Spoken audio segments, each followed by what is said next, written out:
Paulo, ele fala aqui sobre o Espírito Santo, bem no começo do capítulo, né? E nós notamos aqui que Paulo, ele não perdia qualquer oportunidade, né? Que tivesse para ministrar, para ensinar as pessoas. E aqui nesse capítulo, ele encontra um pequeno grupo de 12 homens. Vocês já têm o Espírito Santo, já são batizados com o Espírito Santo. Ele falou, não sei o que é isso. Ninguém nunca nem falou sobre isso. E a Bíblia diz então que ele colocando a mão sobre aqueles homens, que é unção, né, irmãos? Só de colocar a mão sobre os caras lá, já eles receberam o batismo com o Espírito Santo. Hoje a gente fica às vezes 2 horas, fala em língua, irmão, fala língua, e o cara não fala. E a unção estava tão poderosa que só de colocar a mão ali, a unção já vinha, isso era muito forte. Então, isso é muito interessante porque também Paulo fica ali 2 anos em Éfeso, né? Pregando, ensinando, e isso por esse espaço de 2 anos, e a Bíblia diz que de tal maneira que todos os que habitavam na Ásia haviam ou ouviram a palavra do Senhor, tanto judeu como grego. Isso aqui eu já estou falando do versículo 10. Olha só que coisa forte, irmão. 2 anos que um homem ficou ali naquele lugar, ele pregou, todo o povo da Ásia, eu não sei que tamanho que era a Ásia naquela época, mas não era tão pequena não, porque segundo alguns estudiosos, não sei se é Éfeso na época, era uma cidade de 400 mil a 600 mil habitantes, era grande, era muita gente, e ele pregou, lógico que aí ele foi fazendo discípulo, né, logicamente, foi fazendo discípulo, foi formando, abrindo igreja e tal, nesses 2 anos. E ele pregou, o povo da Ásia ouviu a palavra de Deus. E a gente olha essas coisas, a gente presta atenção que, por mais que a gente está fazendo, está esforçando, mas parece que a gente não está fazendo nada diante do que a gente vê isso aqui. Não é? Era algo assim, sobrenatural. Sobrenatural. Realmente esse versículo aqui também me chamou a atenção, missionário e demais irmãos. Interessante a gente ressaltar que naquela época não havia programa de TV, programa de rádio, não havia nada disso. E como o senhor falou, né, essa quantidade de pessoas aí era uma grande cidade. E no espaço de 2 anos, eles conseguiram, Paulo, né, através, claro, dos seus discípulos, da divulgação, alcançar toda aquela região. Então, aqui, repetindo aqui o versículo 10, durou isso por 2 anos, de maneira que todos os que habitavam na Ásia, tanto judeus como gregos, ouviram a palavra do Senhor. A Bíblia fala todos, então, no meu entender, foram todos, né? Não que todos se converteram, mas todos ouviram a palavra de Deus, né?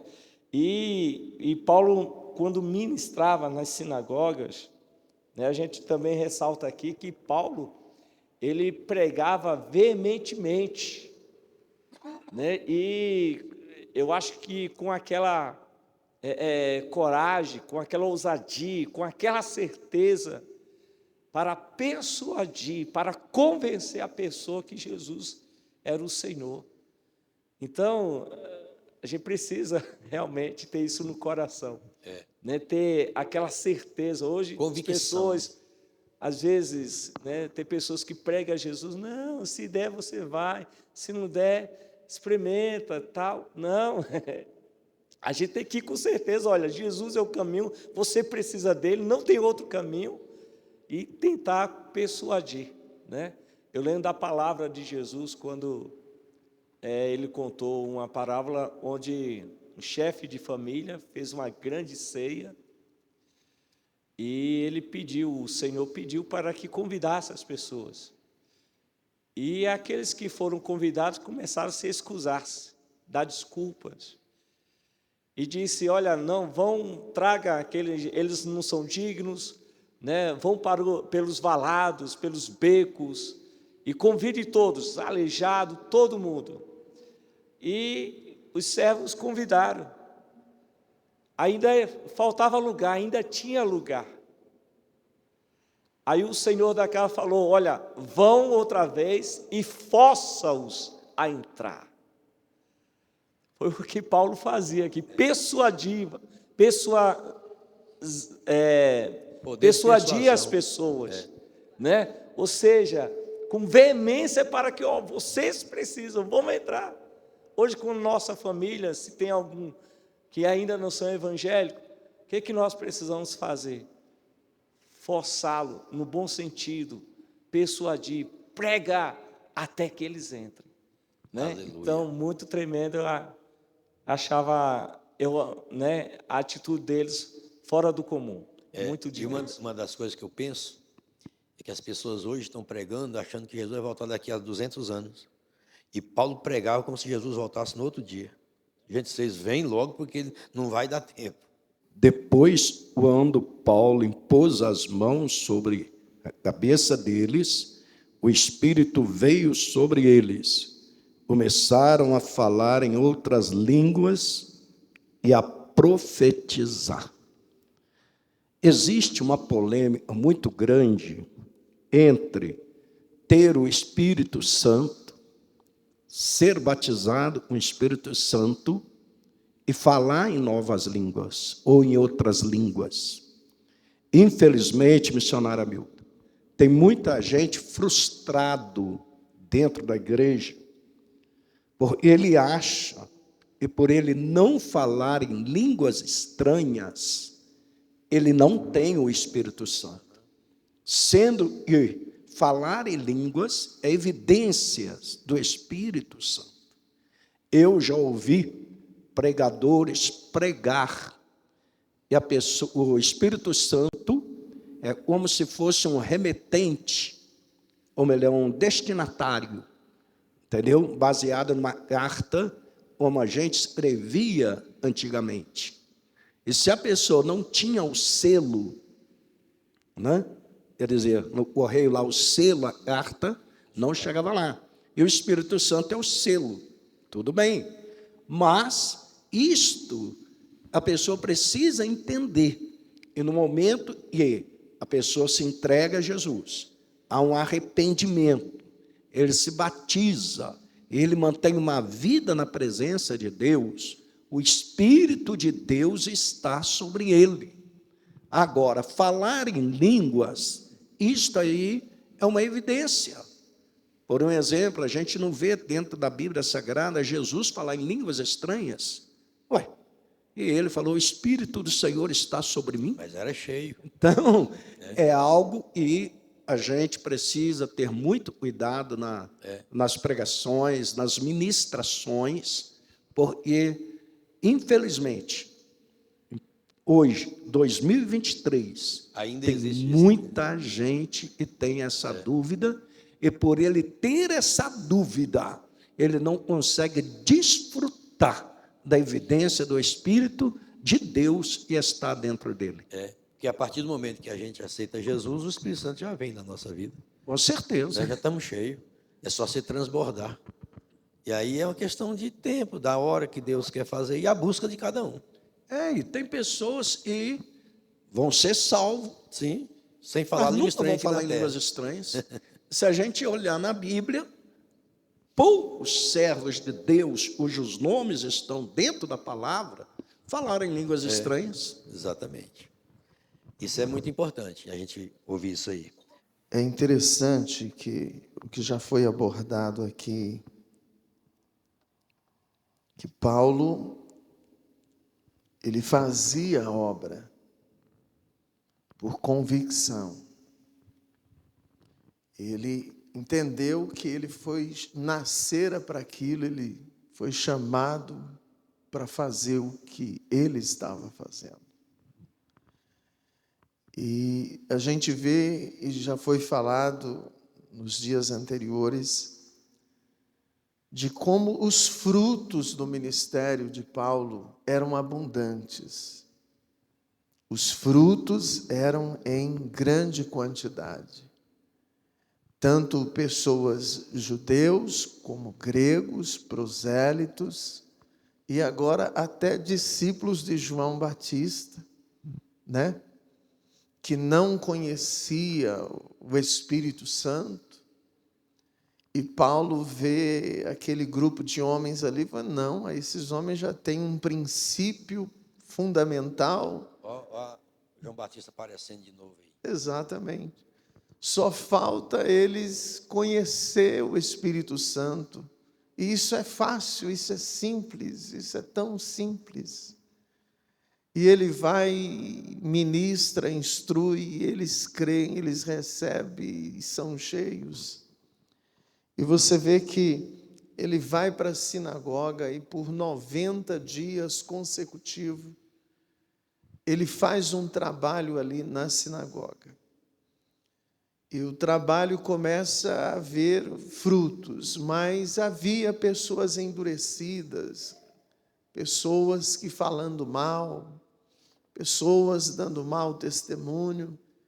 Então ele viu a necessidade de separar o povo que havia crido, o povo que estava cheio do Espírito Santo, e treinar esse povo. Então é isso que é incrível no ministério de Paulo.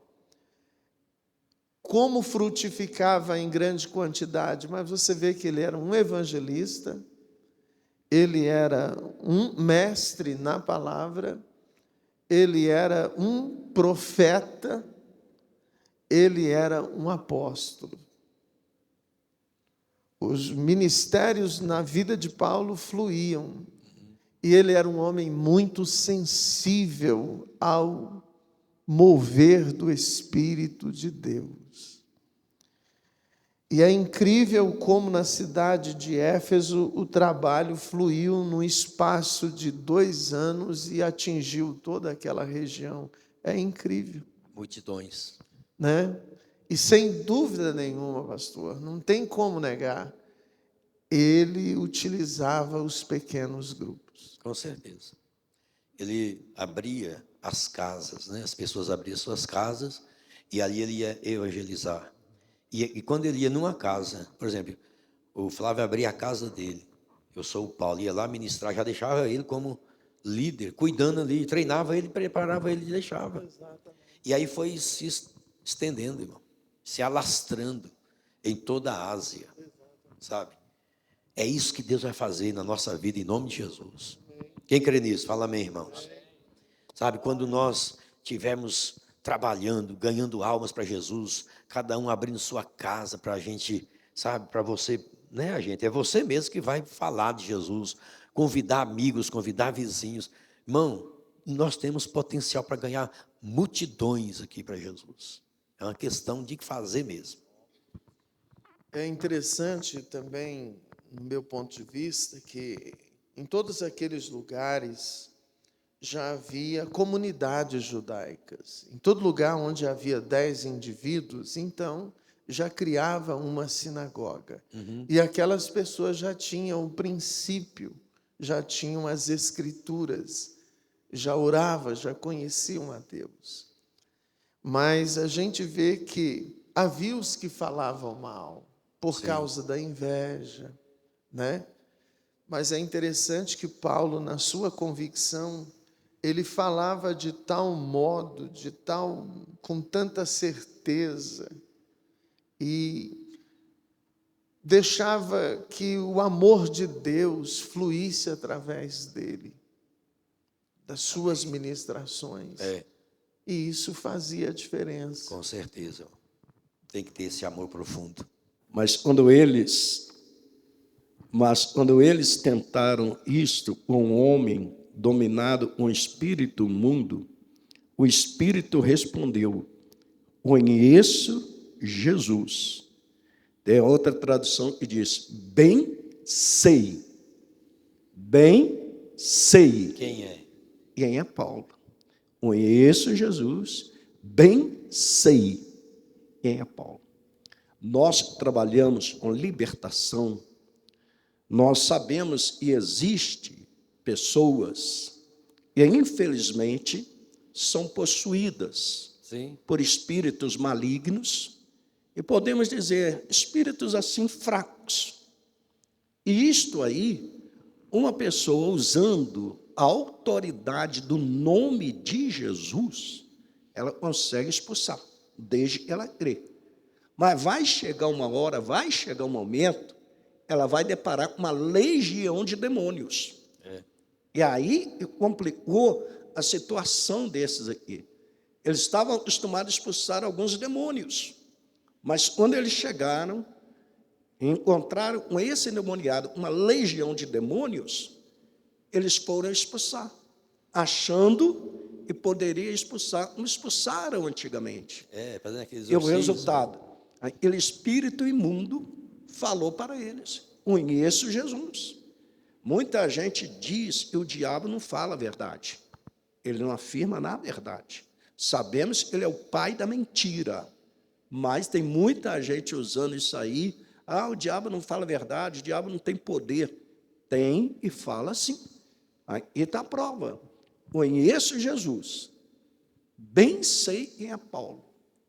Tem muita gente aí, se deparar no espírito um espírito desse manifestou aqui, vai ser envergonhado diante da televisão, diante do altar, diante da plateia, na praça pública. Por quê? Porque Satanás sabe, conhece o ser humano melhor do que ele mesmo.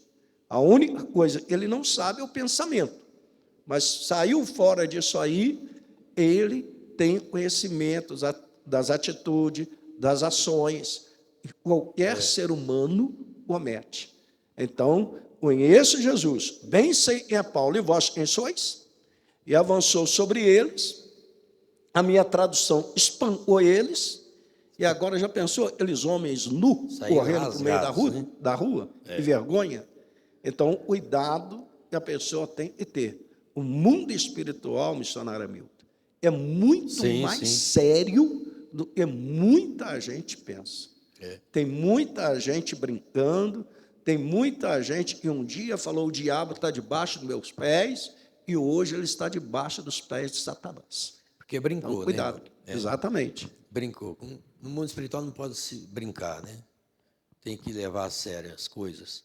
Porque o inimigo, ele não brinca de ser inimigo, né? Nós não podemos brincar de ser cristão. Só para nós concluir, que depois vamos fazer uma oração, para a gente ministrar aqui, né? Nessa manhã, o pastor Xavier acho que vai fazer isso, não é isso, missionário? Inclusive ali tem a água que vai ser entregue, está dentro disso aqui, ó, que Paulo fazia. Paulo não ungiu água, não está escrito que ele ungiu água, pode ter ungido, não está marcado. Mas ele ungiu lenço, tem lenço ali, muito bem, avental, está tudo aí, ó. Enquanto esse versículo aí para nós fazer essa leitura, só para os irmãos, você pode até pegar esse gancho aí para poder falar. Isso, lê aí, varão. De sorte que lenços e aventais eram levados do seu corpo aos enfermos, e as doenças os deixavam, e saíam deles os espíritos malignos. Isso é crer, irmão. Então, nós cremos. Vamos levar o lenço. Irmão, quantas pessoas foram curadas já através disso? É verdade ou não é? Põe o lenço lá na cabeça, põe no local da enfermidade. Está aqui, ó. Olha a benção aqui. E alguém fala assim: não, mas isso é idolatria. Não é idolatria não, mas isso é fé. Nós temos fé. Paulo teve fé, eles tinham fé, recebia, levava e as pessoas eram curadas. Lembra daquele tempo do manto sagrado? Aquela campanha do manto sagrado que a gente fazia? Colocava o manto numa cruz e a gente dava os pedacinhos do manto para as pessoas. Gente, quantas pessoas foram curadas de câncer? Sabe, lá em Marília aconteceu muito isso. Pessoas que estavam lá na cama, no hospital, ruim, a pessoa colocava lá na cabeça dele, lá no peito, sei lá, daí a pouco a pessoa estava curada e saía. Então, é fé, determinação no nome de Jesus. E só para mim fechar aqui, eu quero só, no versículo 18, que diz assim: muitos dos que tinham crido vinham confessando publicamente os seus feitos. também muitos dos que seguiam artes mágicas, mas eu quero dizer só sobre isso aqui. Muitos que tinham crido vinham confessando publicamente os seus feitos, ou seja, os seus pecados. Muitos. Agora pensa comigo, irmão. Interessante notar aqui que as pessoas confessavam publicamente. Pensa comigo. Imagine isso acontecendo nos nossos dias. Eu quero aceitar Jesus porque, olha, eu sou uma prostituta. Eu estou arrependida. Eu matei tantos e eu estou arrependido, então eu quero... E era isso que eles faziam. Sabe, publicamente, diante deles lá, aceitando Jesus, entregando a vida para Jesus, diz, eu quero mudar de vida a partir de hoje. Eu não quero mais essa vida que eu tenho. Eu quero uma nova vida. Porque aqui diz que era público, publicamente. Eu posso entender isso. Amém, irmãos? Então, que nós possamos também reativar essa chama no nosso coração, no coração da igreja, para que nós possamos ganhar uma multidão para Jesus. Amém?